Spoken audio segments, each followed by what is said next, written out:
Hello YouTube, this is Morgan, Airspeed Prime here with my next The Dawn of Yangchen chapter analysis video. This one is going to be for chapter 39, which is called The Earth King. So, as you expect from that title, we actually get a scene involving Earth King Fei Shan. And it turns out that the way that this happens is that we just cut straight to Yangchen is in the middle ring of bossing Sei, and she has this meeting with the Earth King, and it's surprising that because he seems quite different to a bunch of the other Earth Kings, but then you do begin to see the kind of legendary, fearful, the character everyone's fearful of King begin to come out. And obviously this is Yangchen in a way directly trying to avoid the situation she's talked about in like the previous chapter and so on, of the Earth King wants to know what happened to Bin and if it's potentially what he thinks it potentially could be, he wants to know exactly what it is, but Yangchen has to avoid that. So a little bit of a tense situation here that Yangchen ultimately manages to work to her advantage, but there's this ominous sense over how long can she hide the idea of combustion bending from everyone. That's the question that lingers over everything here. So let's go through the chapter. So yeah, we just cut straight to a middle ring of bossing Sei. Yangchen is in disguise, Earth Kingdom disguise here, at a particular wine shop. And it's just mentioned earlier, okay, how did she find herself here?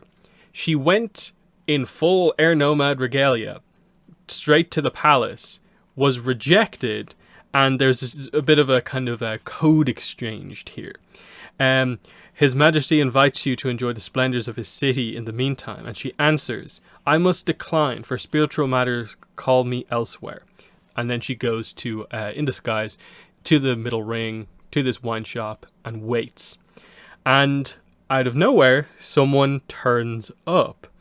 Someone settles in beside her, taps the counter with the middle three fingers, and Yangchen does the same in return. And so the Earth King has come to the middle ring directly to talk to her. No one else around. He's also in disguise. He just looks like a commoner. It's described a man in rough laborer's clothes pushed his way in. So this is where we get the explanation of Fei Shan. Earth King Fei Shan was 28, skinny with sunken cheeks. He neither looked like a soldier who'd smashed his opposition at Lama Paka's crossing, nor a politician capable of transforming his wrath into reality following the Platinum affair.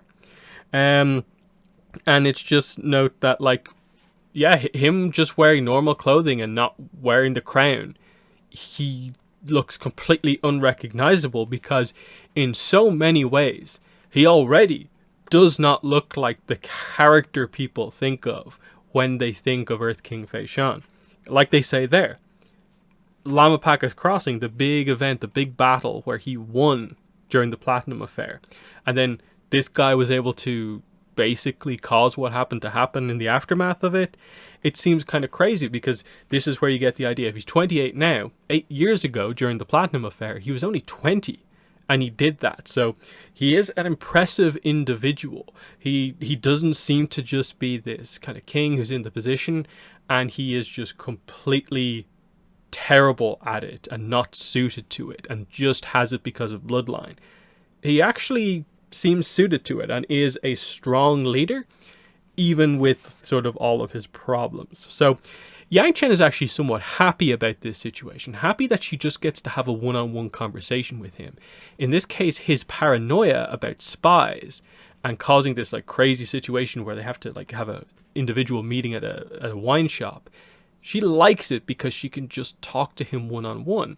In a way, his quest for secrecy means she can be more open with him because he can't really pull rank on her too much here, even though it's his city. So they're a little bit more even in this discussion, which makes for a quite nice situation. So he immediately is like, I want to know what happened in Bin Tell me what happens. I only have vague reports of fireballs in the sky from hundreds of terrified soldiers. A more detailed perspective would be appreciated since you were there recently. And so Yangchen has to lie about this situation. This is what she says. There's a great truth the gurus know. Human suffering begets turmoil in the spirit world. And this is where she actually cites, that like, I know personally what it is like for spirits to go dark in the face of human weakness. She's basically referencing what happened with Jetson to get true emotion and to make the Earth King believe her. And she thinks, like, was it right to do that or not? But this is so important that she has to do it. She says it here. It was her own pain, Yangchen decided. She could use it how she wished. And she just notes that Bin-Er was a broken place that could not sustain itself. As the situation deteriorated in the physical city, so too did the lights in its local spirits.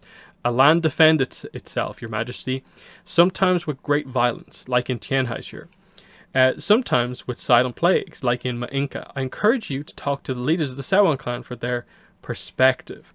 So she's presenting the idea that what happened here was that the bad things happening in Bin-Er, the riots that were happening, the poor leadership there, that caused the local spirits to go dark, and that's what you saw.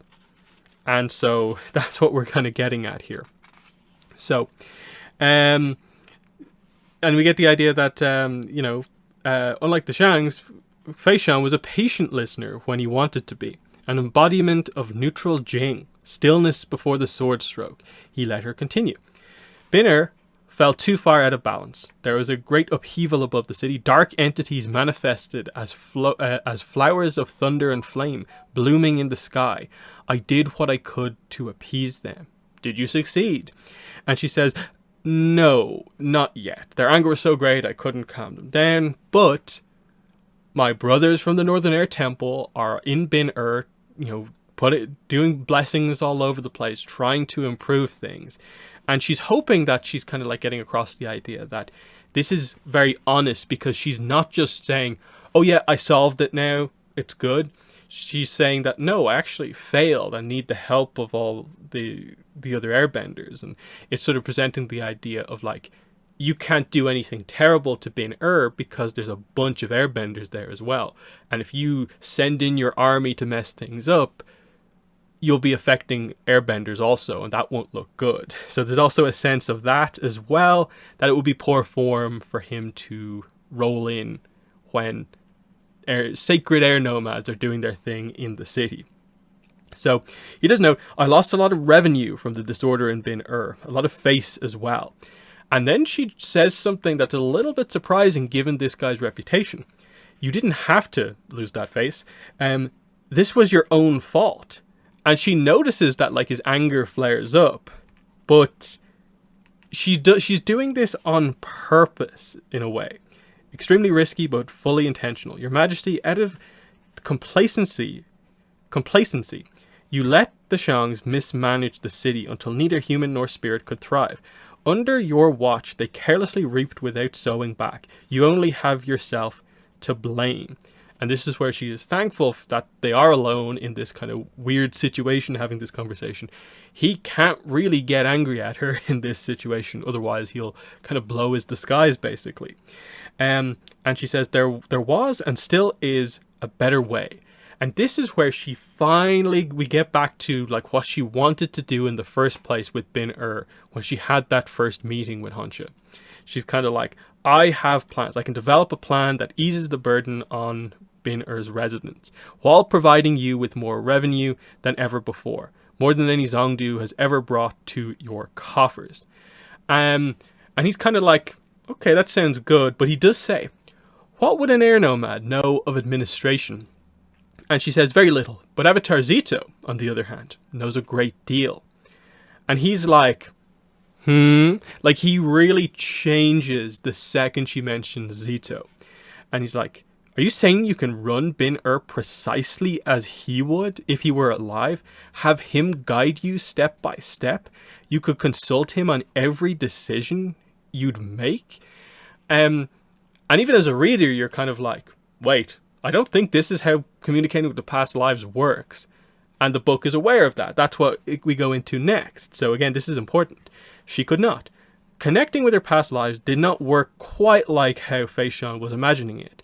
She could see previous avatars' memories, experience their emotions throughout the pivotal moments of their eras, but as far as she could tell, her past lives couldn't form new opinions or fresh predictions, or make decisions for her in the present world, no matter how conversational the interaction between ancient memories and current information played out during a session of communing.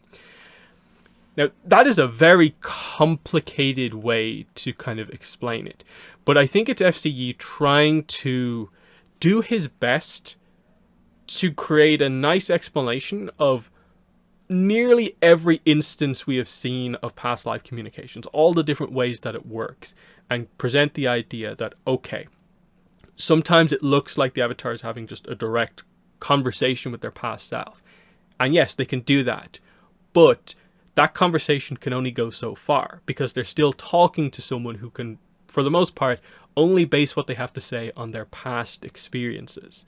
That there is this sort of like, in a way, like restriction in place, that even if you explain to them in great detail the present day scenario, they can still only say, well, in my time, this is how I would do things.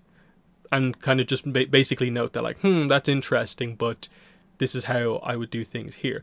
I think it's meant to play on the idea that, say, like Aang and Roku in The Promise. The reason Aang breaks communication with Roku is that Roku can never fully get up to speed on how the world is in its present form, where the nations aren't just four anymore and need to be sort of separated. The nations are beginning to come together in Aang's era, and it's difficult to take advice from an avatar who only knows about the nations as being four. And that's what's kind of being presented here, is that she could get sort of like theoretical advice from Zito about how to, you know,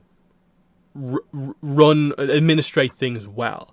But it would never be super specific advice for this individual instance or circumstance. So she would have to ask very specific questions that relate to Zito's past to get the information that she would want, but it would never be the way Feishan thinks it would be, where it would be just Yangchen relaying a full-on plan and strategy from a past avatar. That's not how it works. So I think that's relatively nice. I think that works, because you do note that when an avatar talks to their past life, that most of the time what it results in is the past avatar basically explaining a memory or giving a piece of advice. From my life, this is the piece of wisdom that I learned, or something along those lines. Yes, there can be an element of, you know, talking about certain like present day events, but you can never catch them up enough to where they are basically like in your position. That's what they're roughly saying. Difficult to explain, but I think the point is made relatively well, and that works. Yes, there are a few edge cases across the franchise that don't make like a ton of sense when it comes to past life stuff, but most of them I think fit into what is explained here. So yeah, it goes on to say, Avatar Zito had never seen a Shang city. He had never dealt with a situation exactly like the Platinum Affair, or an Earth King exactly like Fei Shan. He would never develop plans on her behalf or whisper in her ear the perfect choice at each juncture. But Yangchen just says, yes, my predecessor would be the one making the calls, not me. My involvement would be minimal. Her boldest, falsest claim yet. And she just knows that it was impossible to remove her own identity from the scales. But Fei Shan didn't have to know. And this is a bit of growth for the character. We have seen Yangchen go from, in a way, rolling her eyes at the idea of people mentioning Zito to her and her not being able to live up to that at all, and just being like, no, I'm going to do things my way, ignore past life stuff. In the middle of the book, she's using a little bit of Zito and like, okay, you won't listen to my advice, but what about Zito's wisdom? What about his quote? Does that help you feel any better? It does. And here she's just full on, well, if you respect Zito, then let me get my way by basically citing Zito. Because in Yang Chen's perspective, she's kind of like, I've done the research. I know this plan will work and it will get done what I want to be done. And if all it takes is for me to lie and say that the plan came from Zito, that's fine. Because I suppose to some extent it can be explained away as like, I am Zito, she's fine with this, and I think you get the idea here of like, in a way, someone so brazenly being like, so you wouldn't be involved? It would just be your past life? is a bit like, really? Like, you're just going to kind of do Yangchen like that? But again, he just sees her as air nomad avatar, young. You can't do this. But he seems to respect this idea. He just say like, I want to see those increases in revenue before long, of course. They do get to a little bit of a conversation about, okay, what about Zhongdu Hanshe? And she asks him about it first, and Fei Shan's like, the man is supposedly nowhere to be found. And that's the situation there. And she says, like, still, with your backing, I can ease the city's troubles in the physical realm and the spirit and spiritual. I can see that the suffering of its residents and your coffers both. Withdraw your troops and let me endeavor to restore balance. And she knows that this is it. If he agrees, Bin-Er can be improved and will be this stronger place for it. She knows that it will work and things will improve. And he finally agrees. I'll lend you my support. Together we'll bring prosperity to Bin-Er. And then she tries to push her luck a little bit at the end, and it's like, the reformed city might serve as a model for the lower ring. A stable and happy capital is a secure capital, is it not? So she's kind of being like, will you let me take a shot at the lower ring and improving things there? They do note, though, interestingly, in the aftermath of this, that it says there, Fei Shan was actually one of the better Earth Kings when it came to managing the historically, very, very bad off lower ring. So either because it appealed to his sense of authority or because he was aware that the lower ring essentially formed a siege line around the middle ring and upper rings, he smiled, knowing that she was being greedy, and he's like, we'll see. Avatar, we will see. So that is nice to know that, like, even if it's maybe for the wrong reasons, he really likes to portray himself as being a strong, good king, and so is doing things that make it so that the lower ring is not in a diabolical state in this era. It's, in a way, probably the best we've heard about the lower ring in any of the eras so far. So that's something in his favor to some degree. But obviously the idea is that Yangchen still would like to see it improved ultimately. So that is interesting. Then he just they're about to basically leave at this point, and he just says, in the meantime, if you happen to be wrong about it, I will be continuing my investigation into what happened in Bin-Er. And she just say, like, do you have any reason to suspect that I'm mistaken about what has happened here? But he says, like, the only reason he's not doing this is just that just before Hanshe disappeared, he did get a letter from him saying that, he had something to show me, a new deal to strike in Bin-Er.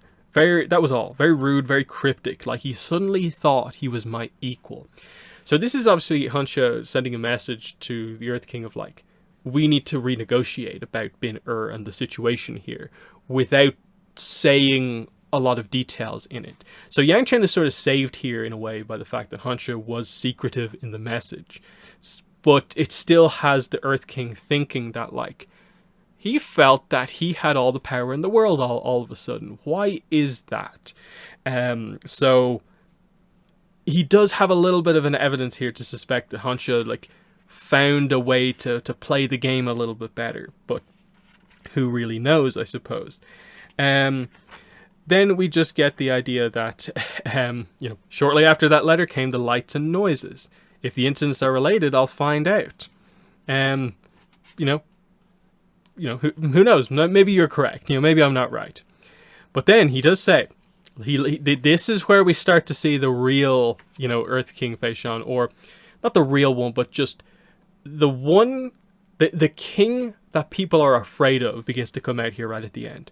I'm relieved you're convinced we're dealing with spirits, Avatar, because if I discover that it was the work of man that lit up the sky above my territory, and that someone has created a threat to my rule, then I genuinely fear what I will do to the four nations in reprisal, the Earth Kingdom included.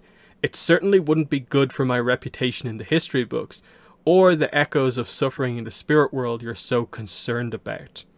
To a brighter tomorrow. I expect you'll come through on your end of the bargain. And that's where we end. So that's basically him saying that, you know, if he discovers combustion benders, he is going to go to war, it seems like. He's going to make sure to either, I suppose, have the combustion benders eliminated, or I guess he would view them as like he'd learned that they're firebenders and maybe go to war with the Fire Nation over that, thinking that it's that serious.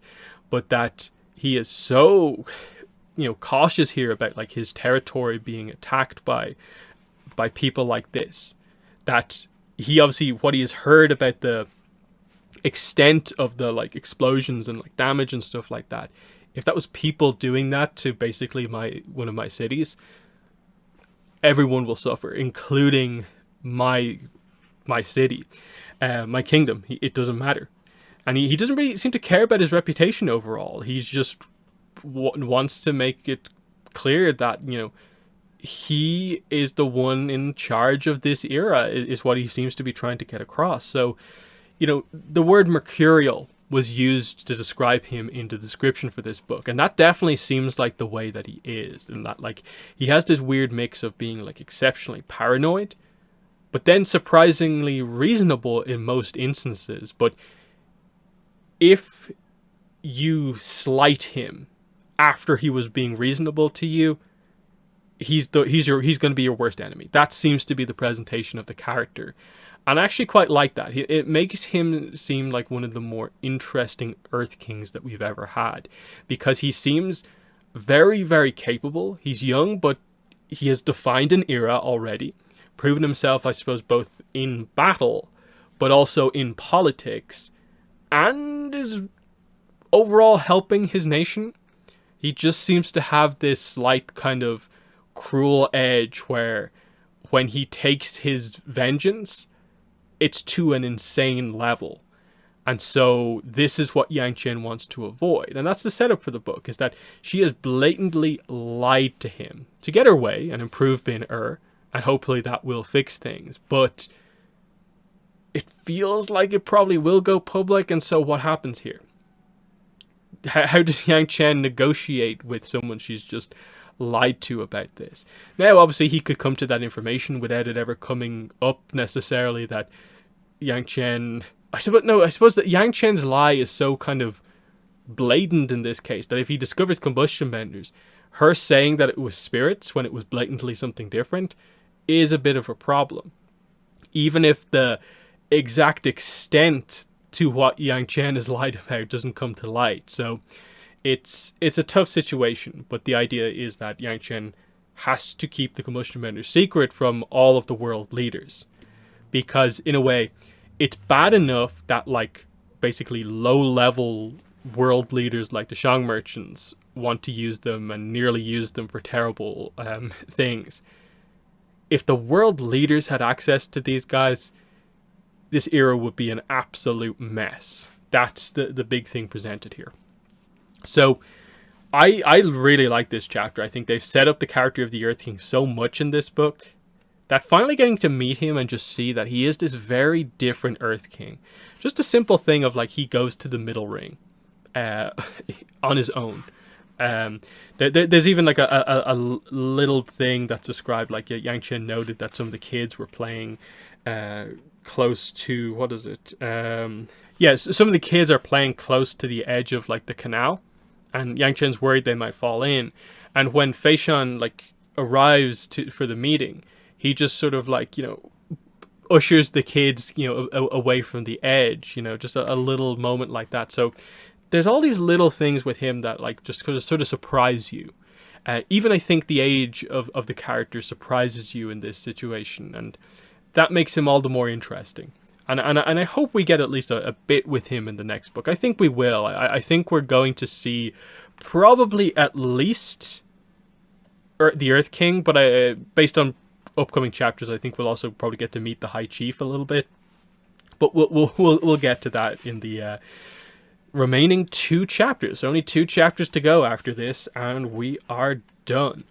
But yeah, there's also Yangchen growth here. Finally, sort of in a way, getting over any sense of feeling like she is in Sito's shadow, and instead realizing that, hey, if I just embrace that and lean really heavily into that, using Zito to my advantage is like an amazing tool. That's what she has kind of learned to use here as well. So that's great. And I like that it also references the start of the book. That Yangchen, her entire aim, what she was up to at the start of this book, was to meet with Honshe and hopefully come to some sort of an agreement to improve Bin-Er for the people. And in this, the 3rd last chapter of the book, she meets with the Earth King to decide what to do with the city now that its leader has gone mysteriously missing. And she can help it to be better for everyone. And she finally has made it work. And in a way, this book is meant to be the example of, look at what she had to go through just to make things slightly better for the people of Bin-Er. This whole book, to make that happen. What could have been solved by just having good leaders in there in the first place and listening to her, required all this to happen. That's in a way, one of the main takeaways from the book. A small incident develops into a massive incident, and look at what Yangchen has to go through to make it happen. But in the comments, let me know what your thoughts are on this chapter. Otherwise, that's been the video. Thanks for watching, and bye.